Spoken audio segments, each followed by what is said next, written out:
பேசுகிறேன். நாஞ்சில் குழப்பம் சார், நீங்கள் எப்படி சார் முதல்ல பார்க்குறீங்க இந்த விவகாரத்தை? அண்ணன் சொல்லிட்டாரு. எனக்கு ஒரு படத்தில் ரோஜா வந்து கார்த்திக் திருடிட்டு வருவாப்புல, பிள்ளையாரை திருடிட்டு வந்து ரோஜா வந்து திருடனை உள்ளே வச்சுக்கிட்டு வீட்டில் இருக்கிற வேலைகள் எல்லாம் பண்ணுவாங்க. அந்த மாதிரி அண்ணன் சொன்னது கிரீஸ்வரன் அண்ணன் சொன்ன பூட்டி வச்சுக்கிட்டு வேலை செய்கிறாங்க தெரியுமா, அதை மாதிரி நல்லா புரிஞ்சுட்டீங்களா? அதே மாதிரி கார்த்திக் வந்து அந்த பிள்ளையாரை தூக்க வந்து அந்த பிள்ளையாருக்கு வந்து திருட வந்து கடைசியில் வீட்டுக்குள்ளேயே பூட்டி வச்சுக்கிட்டு ரோஜா எல்லா வேலையும் வாங்குவாங்க. அது போல் அண்ணன் நான் என்ன சொன்னேன், நீங்கள் சொன்னது எடப்பாடி பழனிசாமி யாருக்குன்னே விசில திருடிட்டு ஓடின ஆள் அந்த ஆளை தூக்கி வீட்டுக்குள்ளேயே வச்சுக்கிட்டு நீ அரசாங்கம் நடத்துன்னு சொன்னால் அது எவ்வளோ கேவலமாக இருக்கும் சொல்லுங்கள். படத்துக்கு கதையாக கொண்டு போயிடலாம். அவரே ஏற்கனவே விசிலே தான் சொந்த தொகுதியிலேயே காணாம விட்டவர், அவருக்கு அவ்வளவு வலி இருக்கும். இல்ல அதுக்கான சார் அதனால ப்ரூஃப் இல்ல சார், ப்ரூஃப் இல்லாம நம்ம பேச முடியாது சார். அது எதா இருக்கட்டும், அவர் தானே சொன்னாரு. இது என்ன படம் நல்லா புரிஞ்சிருங்க. ரெண்டாவது விஷயம் இல்ல பேசுமா நான் பேசாம பேசாம இருக்கீங்க. நான் ஒரு இந்த கண்டென்ட்குள்ள எனக்கு யாருக்கு நாஞ்சில் குழப்பம் நான் எனக்கு இந்த கண்டென்ட்குள்ள வந்து நாஞ்சில் குழப்பம் சார், இந்த கண்டென்ட்குள்ள வந்துறேன். இந்த கண்டென்ட்ல என்ன பொறுத்த வரைக்கும் நான் என்ன சொல்றேன், அவர் தான் கடைசியா வந்து OMCA மால்ல சொன்னார் ஏனோட இது திருடிட்டு போயிட்டாருன்னு நான் பேசல. தாவேக தலைவரோட ஸ்டேட்மெண்ட்டை தான் நான் சொல்றேன். அது பண்ணினவர் அதை எப்படி அவரை ஏற்றுக்கிட முடியும்? ரெண்டாவது அன்னைக்கு ஒரு 5 முறை போயிட்டு வந்து அவருக்கு வந்து கவர்னர் கொடுக்காம போனது வச்சது எல்லாமே மேல்மட்டத்தில் இருந்து தான். அது அண்ணன் CV சண்முகம் என்ன சொன்னார், மேலே இருக்கவங்க பேசிக்கிட்டாங்க, நீயும் மந்திரியாக போகிற, நான் தான் முதலமைச்சர் சொன்னாரா சொல்லலையா? அவர் பிள்ளைய கொண்டு ஆணை விடு, நீ அவன் பிள்ளைய கொண்டு ஆணை விடுங்கிறார். சார் இதில் ஒன்றும் இல்லை, மேலே இருக்கிற பாஜக தான் இதுக்கு மொத்தமும் பிளே. இவங்க எப்போ காங்கிரஸோட போய் ஒரு தாவேகா தலைவர் கூட்டணி வச்சாரோ இவங்களுக்கு 2029 தேர்தலை கணக்கு போடுறாங்க. இவங்க யாரும் நீங்கள் பேசுகிற மாதிரி இப்போ விஜய் இதில் அட்டாக் பண்ணணும், இல்லை இவங்க அதை பண்ணணும் ஒன்றும் கிடையாது சார். திமுகவுக்கு பொறுத்த வரைக்கும் திமுக கூட்டணி கிடையாது சார். அவங்க கையில் இருக்கிற மிச்சம் இருக்கிறதே யார்? இவங்க தான் விசிகா இவங்கள போகிறவங்களா. நீ போய் உள்ள இது அங்கீகாரம் பெறாத, அமைச்சரவையில் இடம் பெறாத, நீ வெளியில் இருங்கிறது ஒரு கட்டளை போடுறாங்க திமுக பொறுத்த வரைக்கும். ஏன்னா அவங்களுக்கு 2029 உள்ளாட்சியோ விசிகாவோ அவங்கள்ட்ட இருக்க கூட்டணி அதானே. 20 கட்சி கூட்டணி இந்த பிளான் அதிமுக பாஜகவுக்குள்ள நடந்ததா அல்லது அதிமுக பாஜக தாவேகா? வெளிப்படையா நம்ம வந்த தகவல் பிரகாரம் பார்த்துக்கிட்டீங்கன்னா எடப்பாடி பழனிசாமிக்கும் அண்ணன் செங்கோட்டையனுக்கும் ஆகாது.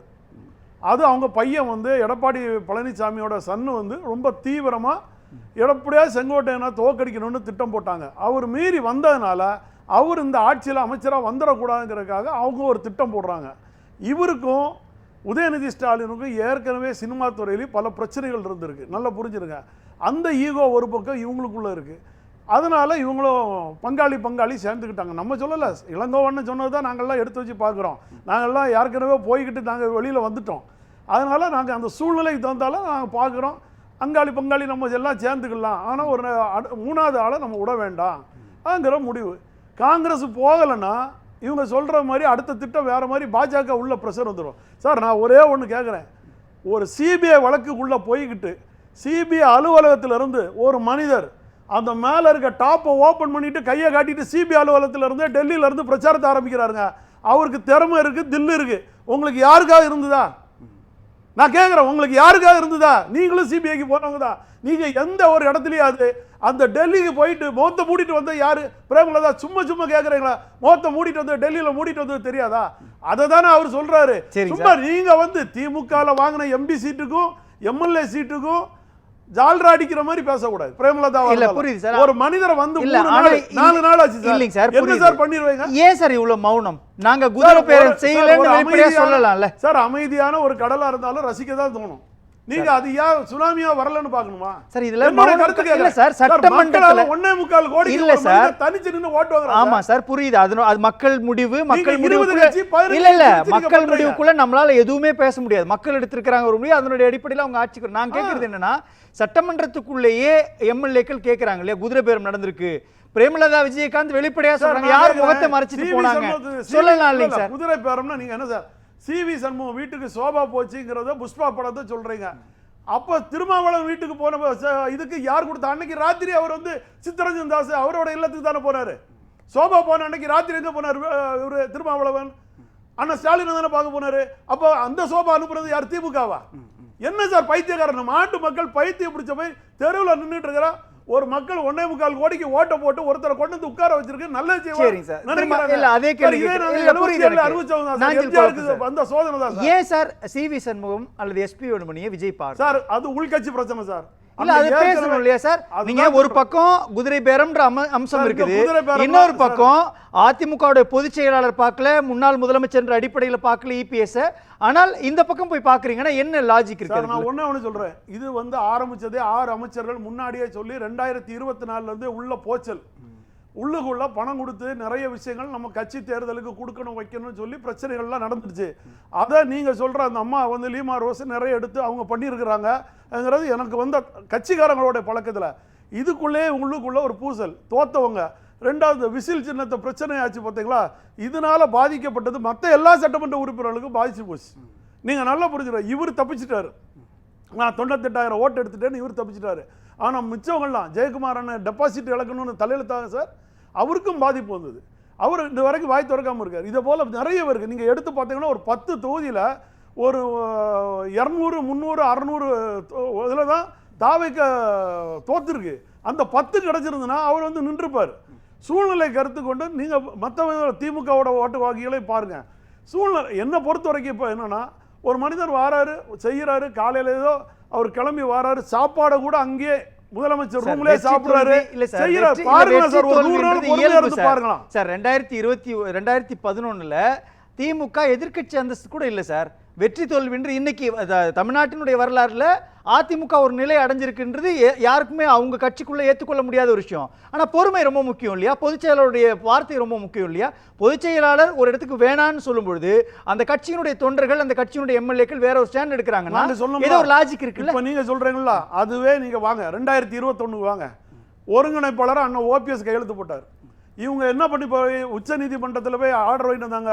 உச்சபட்ச அதிகாரம் பொதுக்குழுவையில் உள்ள மெம்பர்ஸுக்கு தான் உண்டு வாங்கிட்டு வந்தாங்க. அப்போ உச்சபட்ச அதிகாரம் யார்? இதே அக்னீஸ்வரன் கூட நாங்க உங்கள்ட்ட எங்க அதிகாரமான ஆட்கள் இருக்காங்க காட்டுக்காங்க. இன்னைக்கு ஆளுக்கு பாதி இருக்காங்க. அந்த கேஸ்ல போட்டின்னு இருக்காங்க. அந்த கேஸ்ல டெல்லி வரை போனது யார் சார்? டெல்லி வரை போனது யாரு? சிவி சண்முகம் தானே போய் வாதாடினாரு, அவர் தானே பேசினாரு. பொதுச் செயலாளர் உட்கார வச்சது கேளுங்க, ரத்துன்னு சொல்லி பொதுக்குழுவை கூட்டி தண்ணி பாட்டில் எடுத்து எடுத்தது எல்லாமே சிவி சண்முகம் அவரோட தலைமையில் தான் நடந்தது. எங்களுக்கு தெரியும் தமிழ் மகன் ஹுசைன் மாமா என்ன சொன்னாருங்கிறது எங்களுக்கு தெரியும். அவருக்கு என்ன கண்டிஷன் கொடுத்து உட்கார வச்சிருந்தாங்க, என்ன அமெண்ட்மெண்ட் பேசணும்னு சொன்னதுலேருந்து அவருக்கு எல்லாமே பண்ணி வச்சீங்க. நீங்கள் அன்னைக்கு செஞ்சீங்க, இன்னைக்கு அதனுடைய பிரதிபலனை நீங்கள் அனுபவிக்கிறீங்க. இன்னைக்கு அவர் பொதுச் செயலாளர் இல்லையாங்கிற எங்களுக்கு ஒரே ஒரு விஷயம், அண்ணன் ஓபிஎஸ் போய் திமுகவில் சேர்ந்தார். அது சேராமல் மட்டும் அவர் வெளியில் இருந்தாருன்னா இன்னைக்கு அவரை வச்சு இவங்க பிளே பண்ணலாம். ஒருங்கிணைப்பாளர் வழக்கு இருக்கு, இது பொதுச் செயலாளர் செல்லாதுன்னு சொல்லி இவங்க திருப்பி இருப்பாங்க.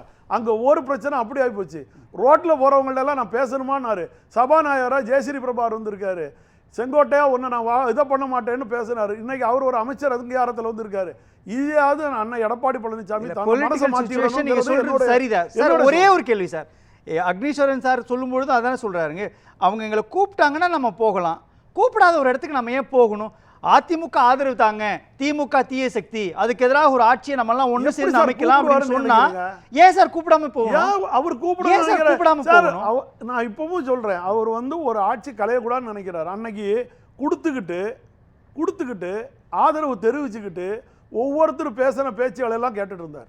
இதே இடத்துல அம்மா மட்டும் இருந்தாங்கன்னா தூக்கி எறிஞ்சிட்டு போயிட்டே இருப்பாங்க அடுத்த செகண்ட். ஆனா அவர் அதுல பொறுமை காத்துட்டு இருக்காரு. அம்மாட்ட நீங்க இப்படி அம்மா உட்கார வச்சு நீங்க வந்து இந்த மாதிரி எல்லாரும் உட்கார்ந்து வந்து மைனாரிட்டியில் நீங்க இப்படி இருக்கீங்க, கலைஞர் கூட தாங்கிக்கிட்டாரு. அம்மா மூச்சுக்கு 300 தடவை மைனாரிட்டி அரசு தான் சொன்னாங்க. காங்கிரஸ் வெளியில் வந்து ஆதரவு கொடுத்தாங்க. அது அந்த மேல் மட்டத்தில் இருக்க பிரச்சனைகள் எல்லாத்தையும் வச்சிருக்கேன். ஆனா அம்மாவா இருந்த அந்த ஒரு இடத்துல நாங்க பார்த்த பார்வை, அதே இடத்துல புரட்சி தலைவி அம்மா மட்டும் இருந்தாங்கன்னா அடுத்த செகண்ட் தூக்கி போட்டு ஆட்சி பார்த்தமா பார்க்கலையா? 98 கடந்த கால வரலாறு அத்வானியை தூக்கி அடிச்சுட்டு போயாண்டு வந்துட்டாங்க. ஞாபகம் இருக்கா இல்லையா? அந்த சூழ்நிலை நீங்க வாஜ்பாய் அரசை கவுத்தாங்களா கவுக்கலையா? அந்த சூழ்நிலை விஜய் பண்ணாம பொறுமை காக்கிறார். ஏன்னு கேட்டா நாட்டு மக்களுடைய சூழ்நிலைகள், இன்றைய சூழ்நிலை வந்து கேஸ்ல இருந்து, பெட்ரோல்ல இருந்து, எரிபொருள்ல இருந்து, தங்கத்துல இருந்து, இன்னைக்கு இருக்கிற பொருளாதார சூழ்நிலை, எக்கனாமிக் ப்ராப்ளம் எவ்வளவு இருக்குங்கிறதெல்லாம் தெரிஞ்சிட்டாரு.